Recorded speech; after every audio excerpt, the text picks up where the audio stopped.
Hi ವೀಕ್ಷಕರೇ, ಎಲ್ಲರಿಗೂ ನಮಸ್ಕಾರ. ನೋಡಿ, ಈ ಬಾರಿ ಶಿವರಾತ್ರಿ ಹಬ್ಬದ ಪ್ರಯುಕ್ತವಾಗಿ ಸರ್ಕಾರ ಪ್ರತಿಯೊಂದು ಗೃಹಲಕ್ಷ್ಮಿ ಯೋಜನೆಯ ಫಲಾನುಭವಿಗಳಿಗೆ ಭರ್ಜರಿ ಗುಡ್ಡಿಸ್ನ ಕೊಟ್ಟಿದೆ. ಹೌದು ವೀಕ್ಷಕರೇ, ನಿಮ್ಮ ಬ್ಯಾಂಕ್ ಖಾತೆಗೆ ಗೃಹಲಕ್ಷ್ಮಿ ಯೋಜನೆಯ 2,000 ಹಣ ಬರ್ತಾ ಇಲ್ಲ, ಬದಲಿಗೆ 4,000 ಹಣನ ಶಿವರಾತ್ರಿ ಹಬ್ಬಕ್ಕೆ ಜಮಾ ಮಾಡ್ತಾ ಇದ್ದು, ಈ ಗೃಹಲಕ್ಷ್ಮಿ ಹಣದ ಜೊತೆಗೆ ರೇಷನ್ ಕಾರ್ಡ್ ಹೊಂದಿರುವ ಪ್ರತಿ ಕಾರ್ಡ್ದಾರರ ಬ್ಯಾಂಕ್ ಖಾತೆಗೂ ಕೂಡ ₹1,500 ಹಣ ಬರ್ತಾ ಇದೆ. ಒಟ್ಟು ಶಿವರಾತ್ರಿ ಹಬ್ಬಕ್ಕೆ ₹5,500 ಹಣನ ಸರ್ಕಾರ ನಿಮ್ಮ ಬ್ಯಾಂಕ್ ಖಾತೆಗೆ ಜಮಾ ಮಾಡ್ತಾ ಇದೆ. ನಿಮ್ಮ ಬ್ಯಾಂಕ್ ಖಾತೆಗೆ ಗೃಹಲಕ್ಷ್ಮಿ ಯೋಜನೆಯ 2,000 ಹಣ ಬದಲು 4,000 ಹಣನ ಸರ್ಕಾರ ಜಮಾ ಮಾಡ್ತಾ ಇದೆ. ಹೌದು ವೀಕ್ಷಕರೇ, ಈ 4,000 ಹಣನ ನಿಮ್ಮ ಬ್ಯಾಂಕ್ ಖಾತೆಗೆ ನಾಳೆ ಭಾನುವಾರ ಫೆಬ್ರವರಿ 15ರಂದು ಕರ್ನಾಟಕದ ಒಟ್ಟು 23 ಜಿಲ್ಲೆಗಳ ಪ್ರತಿ ಫಲಾನುಭವಿಗಳಿಗೆ ಈ 4,000 ಹಣ ಜಮಾ ಆಗಲಿದೆ. ಅದೇ ರೀತಿ ರೇಷನ್ ಕಾರ್ಡ್ ಹೊಂದಿರುವ ಕಾರ್ಡ್ದಾರರ ಬ್ಯಾಂಕ್ ಖಾತೆಗೂ ಕೂಡ ₹1,500 ಹಣನ ಸರ್ಕಾರ ಜಮಾ ಮಾಡ್ತಾ ಇದ್ದು, ಒಟ್ಟು ₹5,500 ಹಣ ನಿಮ್ಮ ಬ್ಯಾಂಕ್ ಖಾತೆಗೆ ಬರ್ತಾ ಇದೆ. ಯಾರಿಗೆಲ್ಲ ಈ ಒಂದು ಹಣ ಬರ್ತಾ ಇದೆ, ಯಾವ ಯಾವ ಜಿಲ್ಲೆಗಳಿಗೆ ಹಣ ಬರ್ತಾ ಇದೆ ಮತ್ತು ಯಾವ ರೇಷನ್ ಕಾರ್ಡ್ದಾರರಿಗೆ ಹಣ ಬರ್ತಾ ಇದೆ ಅಂತ ನಾನು ನಿಮಗೆ ತಿಳಿಸ್ಕೊಡ್ತಾ ಇದ್ದೀನಿ. ಅದಕ್ಕಿಂತ ಮೊದಲು ನೋಡಿ ವೀಕ್ಷಕರೇ, ನೀವೇನಾದ್ರೂ ಇನ್ನೂ ಕೂಡ ನನ್ನ ಚಾನಲ್ನ ಸಬ್ಸ್ಕ್ರೈಬ್ ಆಗಿಲ್ಲ ಅಂದರೆ ದಯವಿಟ್ಟು ಪ್ರತಿಯೊಬ್ಬರು ಚಾನಲ್ನ ಸಬ್ಸ್ಕ್ರೈಬ್ ಮಾಡ್ಕೊಳ್ಳಿ. ಹಾಗೆ ಪ್ರತಿಯೊಬ್ಬರು ಈ ಒಂದು ವಿಡಿಯೋಗೆ ಲೈಕ್ನ ಕೊಡಿ. ನೋಡಿ ವೀಕ್ಷಕರೇ, ಸರ್ಕಾರದಿಂದ ಗೃಹಲಕ್ಷ್ಮಿ ಹಾಗೂ ರೇಷನ್ ಕಾರ್ಡ್ ಹೊಂದಿರುವ ಪ್ರತಿಯೊಂದು ಫಲಾನುಭವಿಗಳಿಗೆ ಭರ್ಜರಿ ಗುಡ್ಡಿಸ್ನ ಕೊಟ್ಟಿದ್ದಾರೆ. ನಿಮ್ಮ ಬ್ಯಾಂಕ್ ಖಾತೆಗೆ ಒಟ್ಟು ₹5,500 ಹಣನ ಸರ್ಕಾರ ಜಮಾ ಮಾಡ್ತಾ ಇದ್ದು, ಇಲ್ಲಿ ಗೃಹಲಕ್ಷ್ಮಿ ಯೋಜನೆಯ ಪ್ರತಿಯೊಂದು ಫಲಾನುಭವಿಗಳಿಗೆ ಈ ಬಾರಿ 2,000 ಹಣ ಬದಲು 4,000 ಹಣನ ನಿಮ್ಮ ಬ್ಯಾಂಕ್ ಖಾತೆಗೆ ಸರ್ಕಾರ ಜಮಾ ಮಾಡ್ತಾ ಇದೆ. ಇಲ್ಲಿ ಹೇಗೆ 4,000 ಹಣ ಬರುತ್ತೆ ಅಂತ ನೀವು ಕೇಳಬಹುದು. ನೋಡಿ ವೀಕ್ಷಕರೇ, ಈಗಾಗಲೇ ನಿಮ್ಮ ಬ್ಯಾಂಕ್ ಖಾತೆಗೆ 26ನೇ ಕಂತಿನ ಹಣ ಜಮಾ ಆಗಿದ್ದು, ಡಿಸೆಂಬರ್ ತಿಂಗಳ 27ನೇ ಕಂತಿನ ಹಣ ಹಾಗೂ ಜನವರಿ ತಿಂಗಳ 28ನೇ ಕಂತಿನ ಹಣ ಅಂದರೆ ಒಟ್ಟು 2 ತಿಂಗಳ 4,000 ಹಣನ ಸರ್ಕಾರ ಜಮಾ ಮಾಡ್ತಾ ಇದ್ದು, ಫೆಬ್ರವರಿ 15 ಅಂದರೆ ಭಾನುವಾರದಿಂದ ಕರ್ನಾಟಕದ 23 ಜಿಲ್ಲೆಗಳಿಗೆ ಈ 4,000 ಹಣ ಬರ್ತಾ ಇದೆ. ಅದೇ ರೀತಿ ರೇಷನ್ ಕಾರ್ಡ್ ಹೊಂದಿರುವ ಪ್ರತಿಯೊಂದು ಫಲಾನುಭವಿಗಳ ಬ್ಯಾಂಕ್ ಖಾತೆಗೂ ಕೂಡ ₹1,500 ಹಣ ಬರುತ್ತೆ ಅಂತ ಸಾಕಷ್ಟು ಕಡೆ ಒಂದು ಮಾಹಿತಿ ಬರ್ತಾ ಇದೆ. ಹಾಗಾದರೆ ನಿಮ್ಮ ಒಂದು ಕಾರ್ಡಿಗೆ ಈ ಒಂದು ಹಣ ಸಿಗುತ್ತಾ? ನೋಡಿ ವೀಕ್ಷಕರೇ, ನಿಮ್ಮ ಒಂದು ಕಾರ್ಡಿಗೆ ಈ ಒಂದು ಹಣ ಬರ್ತಾ ಇಲ್ಲ, ಆದರೆ ಈ ಒಂದು ಹಣಕ್ಕೆ ಸಿಗುವಂತಹ 5 ಅಥವಾ 6 ರೀತಿಯ ಆಹಾರ ಪದಾರ್ಥಗಳನ್ನ ಸರ್ಕಾರ ಇನ್ನು ಮುಂದೆ ಪ್ರತಿ ತಿಂಗಳು ನಿಮ್ಮ ಒಂದು ರೇಷನ್ ಕಾರ್ಡ್ಗೆ ಉಚಿತವಾಗಿ ಕೊಡುತ್ತೆ. ಅಡುಗೆ ಎಣ್ಣೆ, ತೊಗರಿಬೇಳೆ, ಸಕ್ಕರೆ, ಉಪ್ಪು, ರಾಗಿ, ಗೋಧಿ ಮತ್ತು ಇತರ ರೀತಿಯ ಆಹಾರ ಪದಾರ್ಥಗಳನ್ನ ಇನ್ನು ಮುಂದೆ ಪ್ರತಿ ತಿಂಗಳು ಸರ್ಕಾರ ಪ್ರತಿಯೊಂದು ರೇಷನ್ ಕಾರ್ಡ್ದಾರರಿಗೆ ಉಚಿತವಾಗಿ ಕೊಡ್ತಾ ಇದೆ. ಅದೇ ರೀತಿ ನೀವು ಗೃಹಲಕ್ಷ್ಮಿ ಯೋಜನೆಯ ಈ 2 ತಿಂಗಳ 4,000 ಹಣನ ಪಡಿಬೇಕು ಅಂದರೆ ಹಣಕಾಸು ಇಲಾಖೆಯಿಂದ ಪ್ರತಿಯೊಂದು ಫಲಾನುಭವಿಗಳಿಗೆ ಕೆಲವು ಹೊಸ ನಿಯಮಗಳನ್ನ ಕೂಡ ಸರ್ಕಾರ ಜಾರಿಗೆ ತಂದಿದ್ದು, ಈ 4,000 ಹಣ ಬರಬೇಕು ಅಂದರೆ ನೀವು ಈ ನಿಯಮಗಳನ್ನ ಕಡ್ಡಾಯವಾಗಿ ಪಾಲಿಸಬೇಕು. ಹಾಗಾದರೆ ಈ ನಿಯಮಗಳ ಪ್ರಕಾರ ಯಾವ ಫಲಾನುಭವಿಗಳ ಬ್ಯಾಂಕ್ ಖಾತೆಗೆ ಹಣ ಕ್ಯಾನ್ಸಲ್ ಆಗಿದೆ ಮತ್ತು ಯಾವ ಫಲಾನುಭವಿಗಳಿಗೆ ಬರ್ತಾ ಇದ್ದು, ಸರ್ಕಾರ ಜಾರಿಗೆ ತಂದಿರುವ ಈ ಹೊಸ ನಿಯಮಗಳು ಏನು ಅಂತ ಕೂಡ ನಾನು ನಿಮಗೆ ತಿಳಿಸ್ಕೊಡ್ತಾ ಇದ್ದೀನಿ.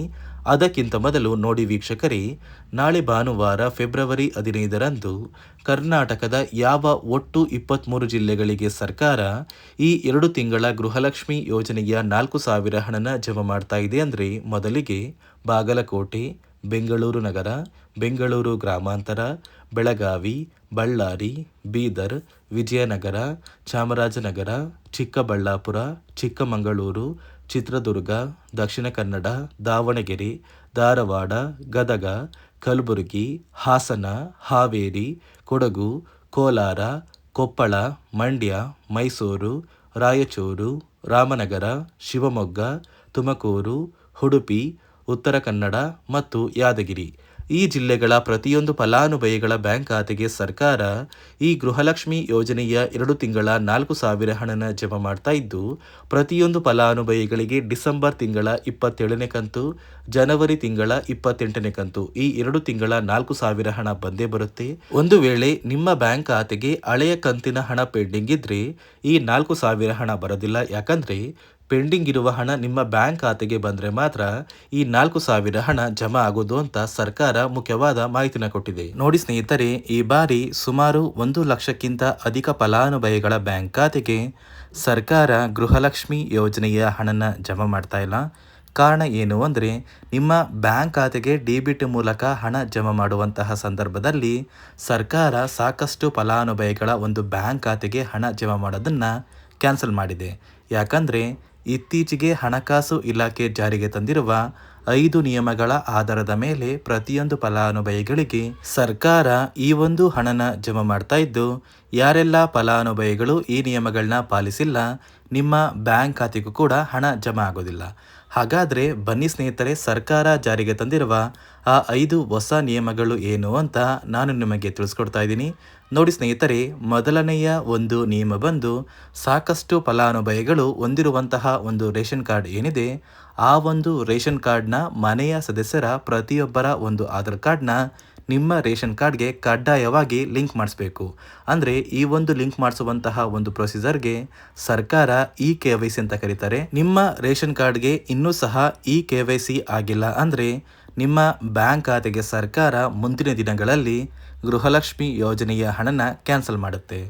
ಅದೇ ರೀತಿ ಎರಡನೆಯ ಒಂದು ನಿಯಮ ಬಂದು ಸಾಕಷ್ಟು ಫಲಾನುಭವಿಗಳು ಕಳೆದ 3 ತಿಂಗಳಿಂದ ಸರ್ಕಾರದಿಂದ ಬರ್ತಾ ಇರುವಂತಹ ಒಂದು ರೇಷನ್ ಏನಿದೆ, ಅಂದರೆ ಉಚಿತ ಅಕ್ಕಿ ಏನಿದೆ, ಈ ಒಂದು ರೇಷನ್ನ ಪಡ್ಕೋತಾ ಇಲ್ಲ. ಒಂದು ವೇಳೆ ಕಳೆದ 3 ತಿಂಗಳಿಂದ ನೀವು ರೇಷನ್ನ ಪಡ್ಕೊಂಡಿಲ್ಲ ಅಂದರೆ ಸರ್ಕಾರ ನಿಮ್ಮ ಬಳಿ ಇರುವಂತಹ ಒಂದು ರೇಷನ್ ಕಾರ್ಡ್ನ ಕ್ಯಾನ್ಸಲ್ ಮಾಡುತ್ತೆ. ನಿಮ್ಮ ರೇಷನ್ ಕಾರ್ಡ್ನ ಸರ್ಕಾರ ಕ್ಯಾನ್ಸಲ್ ಮಾಡಿದರೆ ನಿಮ್ಮ ಬ್ಯಾಂಕ್ ಖಾತೆಗೆ ಗೃಹಲಕ್ಷ್ಮಿ ಯೋಜನೆಯ ಹಣ ಇರ್ಬೋದು ಮತ್ತು ಸರ್ಕಾರದಿಂದ ಬರುವಂತಹ ಒಂದು ಸೌಲಭ್ಯಗಳನ್ನ ನೀವು ಕಳ್ಕೋಬೇಕಾಗುತ್ತೆ. ಅದೇ ರೀತಿ ಮೂರನೆಯ ಒಂದು ನಿಯಮ ಬಂದು ನೋಡಿ ಸ್ನೇಹಿತರೆ, ನಿಮ್ಮ ಬಳಿ ಇರುವಂತಹ ಒಂದು ಆಧಾರ್ ಕಾರ್ಡ್ ಏನಿದೆ, ಆ ಒಂದು ಆಧಾರ್ ಕಾರ್ಡ್ನ ಕಳೆದ 15 ವರ್ಷಗಳಲ್ಲಿ ನೀವು ಯಾವುದೇ ರೀತಿಯ ಒಂದು ತಿದ್ದುಪಡಿನ ಮಾಡಿಸಿಲ್ಲ ಅಂದರೆ ನಿಮ್ಮ ಬ್ಯಾಂಕ್ ಖಾತೆಗೆ ಸರ್ಕಾರ ಗೃಹಲಕ್ಷ್ಮಿ ಯೋಜನೆಯ ಹಣನ ಕ್ಯಾನ್ಸಲ್ ಮಾಡುತ್ತೆ.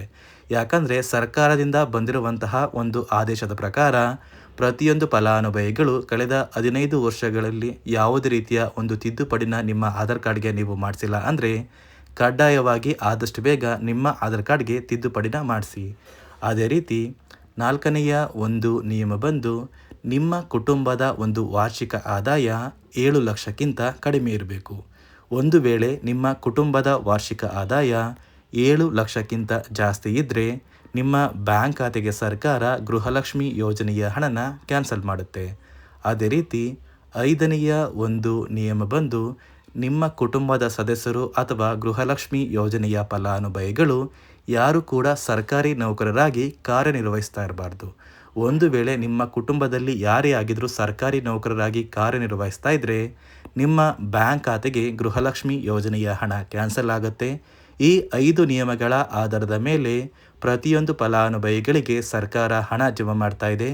ಒಂದು ವೇಳೆ ನೀವು ಈ 5 ನಿಯಮಗಳನ್ನ ಪಾಲಿಸಿಲ್ಲ ಅಂದರೆ ನೀವು ಕೂಡ ಗೃಹಲಕ್ಷ್ಮಿ ಯೋಜನೆಯ ಹಣದಿಂದ ವಂಚಿತರಾಗಬೇಕಾಗುತ್ತೆ. ನೋಡಿ ವೀಕ್ಷಕರೇ, ನಿಮ್ಮ ಬ್ಯಾಂಕ್ ಖಾತೆಗೂ ಕೂಡ ಸರ್ಕಾರದಿಂದ ನಾಳೆ ಅಂದರೆ ಭಾನುವಾರ ಈ ಗೃಹಲಕ್ಷ್ಮಿ ಯೋಜನೆಯ 2 ತಿಂಗಳ 4,000 ಹಣನ ಸರ್ಕಾರ ಜಮಾ ಮಾಡ್ತಾ ಇದ್ದು, ಕರ್ನಾಟಕದ 23 ಜಿಲ್ಲೆಗಳ ಪ್ರತಿ ಫಲಾನುಭವಿಗಳು ಈ 4,000 ಹಣನ ಪಡ್ಕೋತೀರಾ.